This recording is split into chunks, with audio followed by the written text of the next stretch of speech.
Fidel Alejandro Castro Ruz, tercer hijo del matrimonio de Ángel Castro, terrateniente y colono cañero proveniente de Galicia, y de Lina Ruz, campesina natural de Pinar del Río, nació en Virán el 13 de agosto de 1926.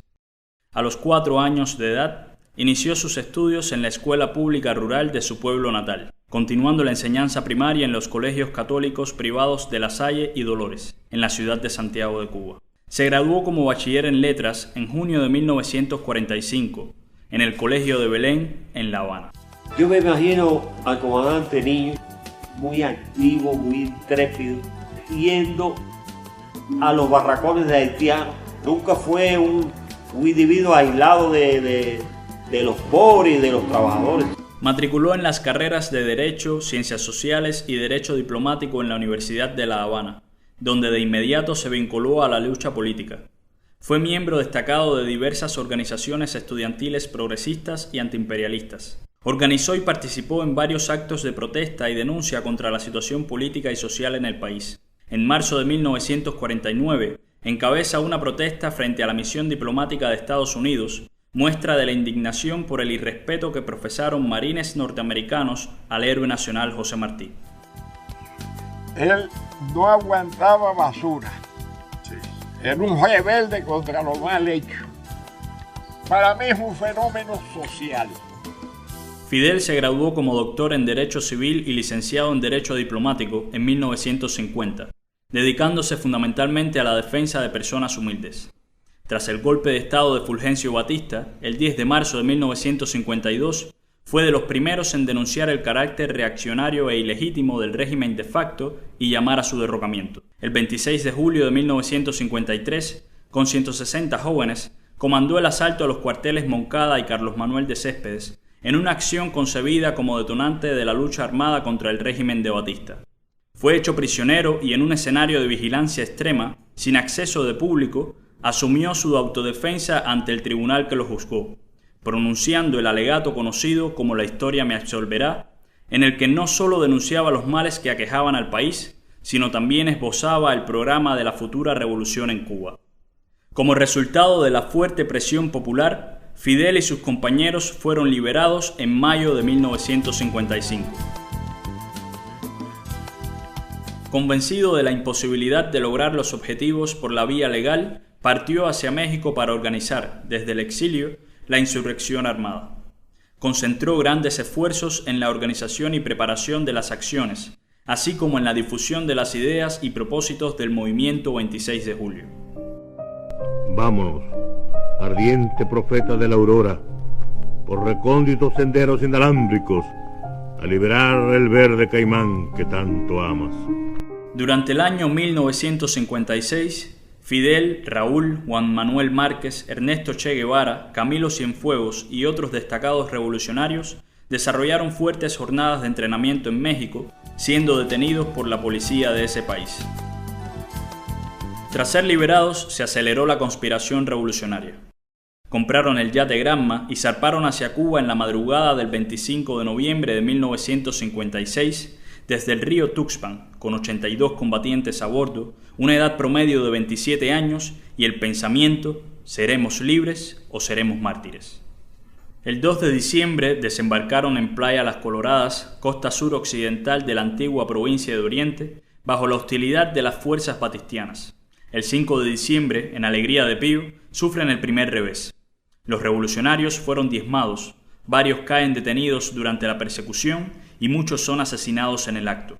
Gracias a la valiosa cooperación de los campesinos, Fidel se encuentra con Raúl en Cinco Palmas y reagrupa las fuerzas revolucionarias.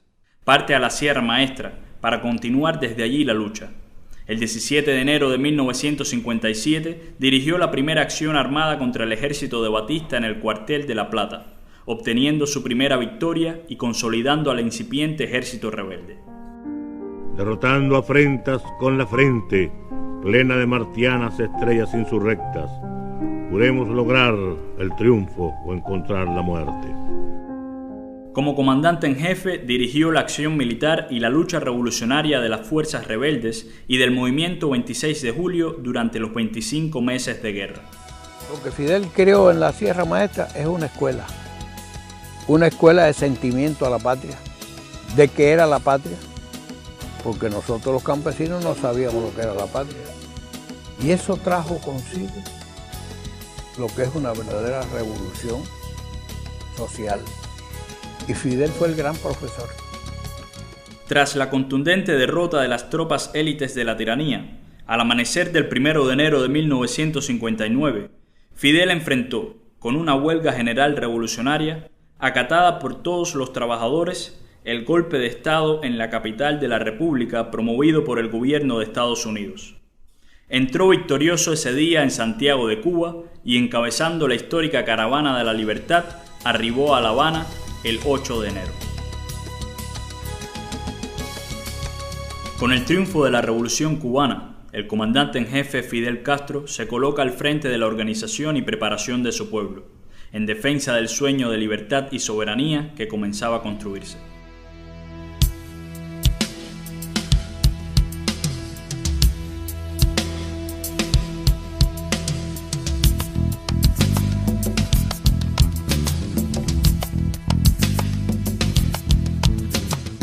Fidel es designado como primer secretario y miembro del Buró Político en 1965, cargo en el que fue ratificado por los 5 congresos del partido efectuados hasta el 2011.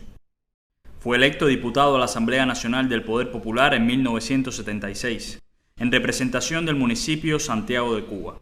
Desde entonces y hasta el 2008, ocupó los cargos de presidente de los Consejos de Estado y de Ministros. Presidió misiones oficiales cubanas en más de 50 países y recibió más de un centenar de altas condecoraciones extranjeras y nacionales, así como numerosas distinciones académicas honorarias de centros de enseñanza superior en Cuba, América Latina y Europa.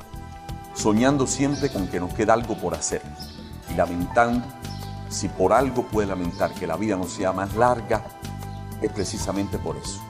Por su inmensa, por su enorme capacidad de soñar y de creer en eso que Martí definió en 2 palabras, en el mejoramiento humano y en la utilidad de la virtud.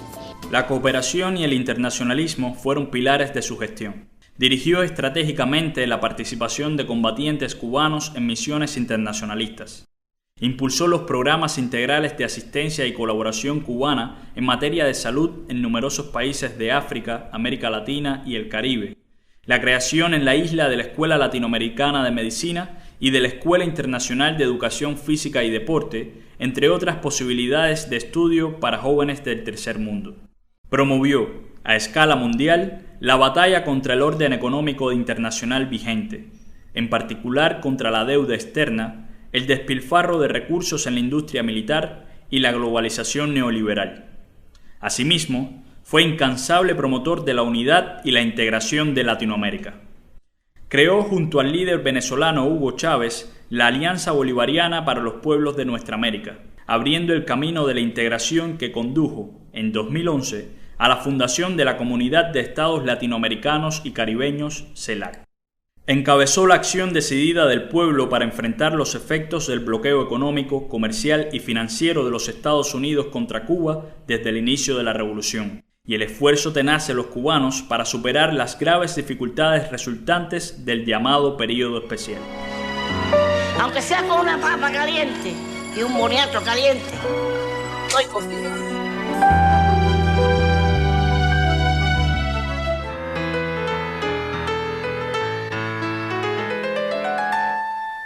Yo hace 12 años dije, 12 años, que no son 2 días, dije estas palabras: con una papa y un boniato caliente, yo estoy con Fidel. Y hoy lo repito, con una papa caliente, yo estoy con Fidel hasta los días de mi vida. Hasta los días de mi vida. Fidel dedicó su vida a impulsar y a dirigir la lucha del pueblo cubano por la consolidación del proceso revolucionario, su avance hacia el socialismo, la unidad de las fuerzas revolucionarias, las transformaciones económicas y sociales, el desarrollo de la educación, la salud, el deporte, la cultura y la ciencia, la defensa, el enfrentamiento de las agresiones externas, la condición de una activa política exterior de principios, las acciones de solidaridad con los pueblos que luchan por la independencia y el progreso y la profundización de la conciencia revolucionaria, internacionalista y comunista de los cubanos. Fidel es el tesoro de nuestra patria, es el punto coagulante del proceso revolucionario. Su mayor mérito, existir. Virtud suprema, no ceder jamás en algo que pueda tener valor de principio. Luchar contra el imposible, desafiar el imposible. Para Fidel no hay tarea imposible. Es difícil que alguien se acerque a Fidel y que no sea imantado, subyugado por su personalidad. El sentimiento de pensar en los demás, la búsqueda de la justicia y su humanismo lo coronan como un hombre imprescindible cuando se hable de los grandes hombres de la historia. La historia te ha absuelto y de allí, Fidel, no te sacará nadie. Y si nosotros estamos hoy aquí y la revolución cubana está aquí, es sencillamente porque Fidel entró primero en el Moncada, porque bajó primero del Granma, porque estuvo primero en la sierra, porque fue a Playa Girón en un tanque, porque cuando había una inundación por allá y hubo hasta pelea, porque no lo dejaban entrar. Por eso nuestro pueblo tiene esa confianza tan inmensa en su comandante en jefe, porque tiene, como nadie en Cuba, la cualidad de tener todas las autoridades morales posibles para pedir cualquier sacrificio en nombre de la revolución.